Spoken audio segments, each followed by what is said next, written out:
So hello fellow Earthlings. This is Earthling 6455463728. And I wanted to talk about the stupid fight that I had with my stupid neighbor. I don't think I've told this story before, but it essentially amounts to the fact that one day my neighbor, I collectively use the term my neighbor to mean that his household. We started playing music a little bit louder than I would appreciate, and with a little bit more bass than I would have appreciated. And to be precise, on the occasion that he started playing it a little bit louder, it wasn't him that was actually home on that exact instance, but since that time, it's been played at a similar volume, even when he was home, and the person who had been home was no longer even his friend or there anymore. So that's what I mean. Maybe in specific times, way in the past, he wasn't there, but he completely agreed with the idea. So anyway, my response at the very, very first time was to go ask them to turn the music down. And the second time, same person was there. It was an hour or so later, and the neighbor on the other side of him had called me to complain to me about the music, and that she was going to go out because she had to study and she couldn't take the noise. So I went to tell them again, hey, turn it down, and they ignored me. They just ignored me. So from that point on, I never asked them to turn it down again. What I did was I would just turn up my music. So it was a similar volume or even louder.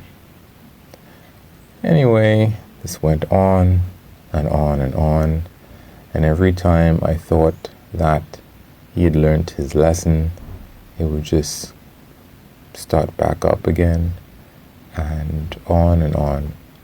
Now, don't get me wrong, playing my music was effective. It was much more effective than what my mom did, which was to walk over there to ask him to turn it down, because she did that on occasion, more than once in a day. And on some occasions, if he was inside his house and his friends were outside, they would say stuff like, yeah, he's coming. And she would stand up there and he wouldn't eventually come. I don't think it's because he didn't know. I think that's just what he did. Also, his friends might park in front of the driveway. And this isn't because there were, lack of space and a proper place to park. They would just park partially or completely blocking the driveway, with the idea that they weren't going to be here long.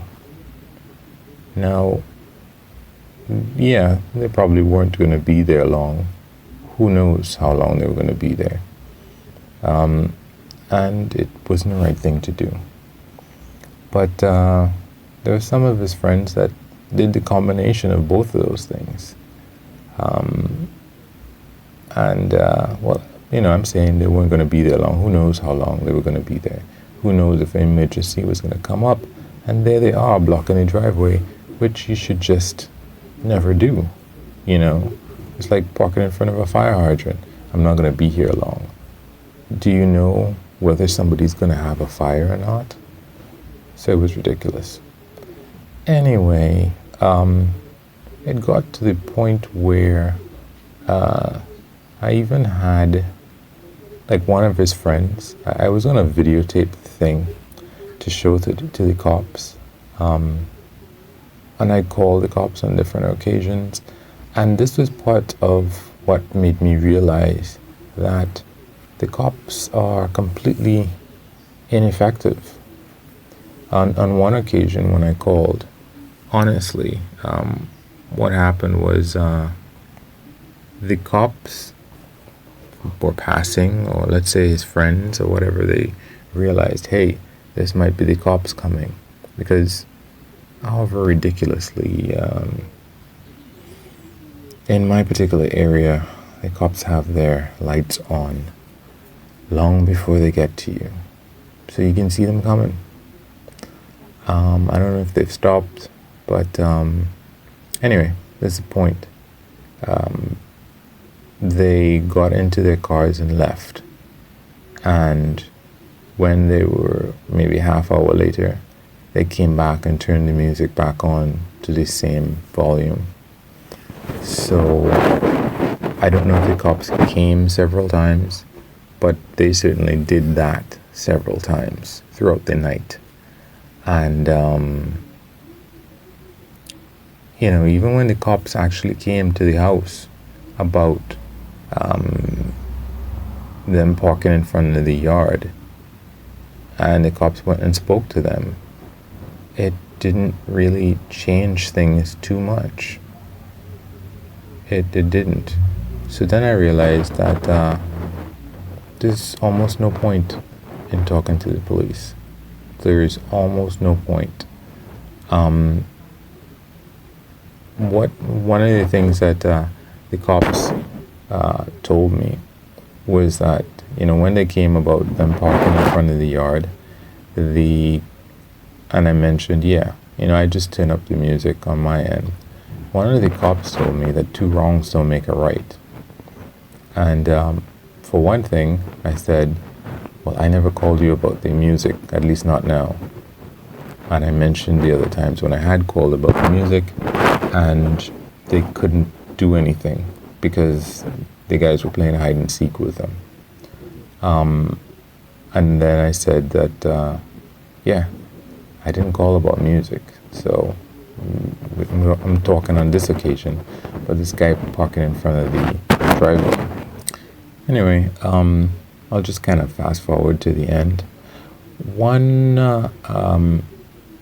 day, what used to happen is I would move the speakers from my room to closer to my neighbor to be more of an annoyance when he turned on his music, and then I would move it back to my room when he stopped playing. And sometimes I would just, leave it wherever it was, because he seemed to, every time I brought it back to my room, he seemed like he would start playing music.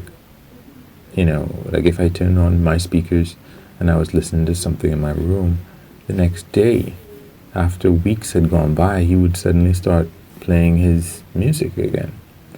And I was like, what is going on here?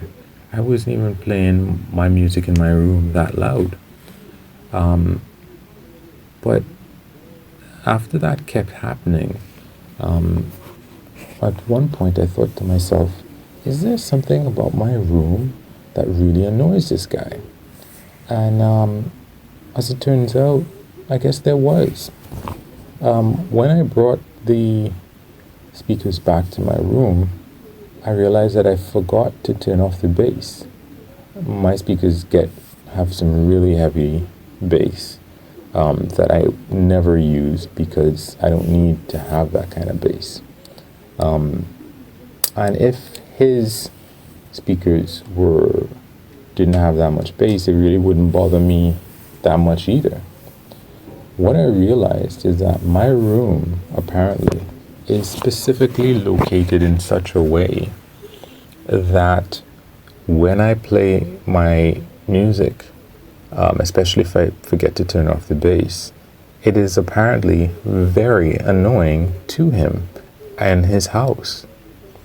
And the music that he plays from his house can be especially annoying to me in my room. So now, when I bring it back to my room, I make sure to turn off the bass so that if I need to listen to anything or I want to listen to anything, it should not annoy him. So I can play whatever I want with no bass on, or very little, and it doesn't trigger him to turn his music on. And you might say, well, that was the reason why he did it. He's a nice guy, and he never wanted to bother you. It's just that your music bothered him, and that's why he started up. No, that's not why. Even if I go weeks I never have a reason to turn up my bass. If I go for weeks and I never turn bass on my music up, after a while he's going to turn his music up really loud and to that annoying level, at which point, even if I hadn't turned on my radio in weeks, my speakers in weeks, I would then turn on my music and turn the bass as high as it can be, or of equivalent levels. So like if he seems to have his bass up halfway, then I turn mine up halfway, because there's no reason to overkill. And invariably, it is so annoying to him that he stops, and I don't even have to move my speakers anymore. So I thought that was really interesting. It might not be as interesting as it is to me, to you, but I thought it was pretty cool that I don't have to keep moving my speakers, back and forth, and I can annoy him as much or more than he annoys me when he turns up his music. And nobody needs to waste any time depending on the cops, who can't do anything at all. So anyway, guys, that's that story. So you can wish me luck, you can like or unlike, you can comment, and you can subscribe or share if you feel like it. And you know what? Most of all, you can do nothing. Peace.